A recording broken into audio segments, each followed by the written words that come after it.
আসসালামু আলাইকুম রহমতুল্লাহ। আশা করি সবাই ভালো আছেন। অনেকেরই জিজ্ঞাসা যে আমি আলিম পাস করেছি, আমি কি কোনো চাকরির পরীক্ষায় অংশগ্রহণ করতে পারবো কিনা, বা আমার এই বেকারত্ব আর ভালো লাগে না, কিছু একটা তো করা উচিত। অনেকেই শিক্ষকতার পেশায় আসতে চায়, তাদের জন্য আজকের শর্ট ভিডিওটি। আমরা জানি আলিম অথবা এইচএসসি পাশে নিবন্ধনের ক্ষেত্রে আপনি ইবতেদায়ী মৌলবী এবং ইবতেদায়ী শিক্ষক পদে আবেদন করার সুযোগ পাবেন।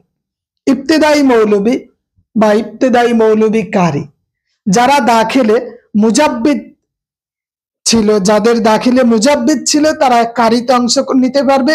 আর যারা শুধু দাখিল পাস করেছে পাশাপাশি আলিম করেছে তারা ইবতেদায়ী মৌলবীতে আবেদন করতে পারবে।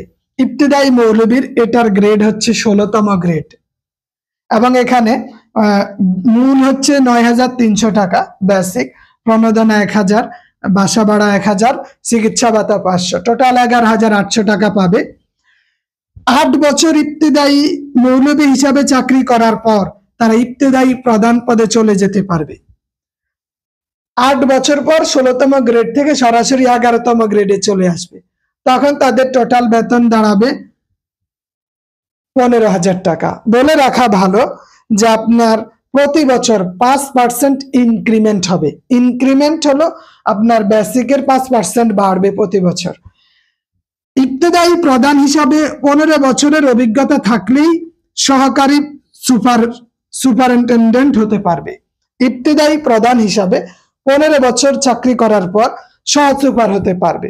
তখন তিনি আবার 8ম গ্রেডে চলে আসবেন। তখন তার সর্বসাকুল্য বেতন হবে 26,000 টাকা।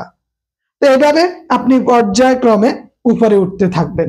তো 19তম শিক্ষক নিবন্ধনে যারা অংশগ্রহণ করতে চায় তাদের জন্য এটা একটা বড় সুযোগ।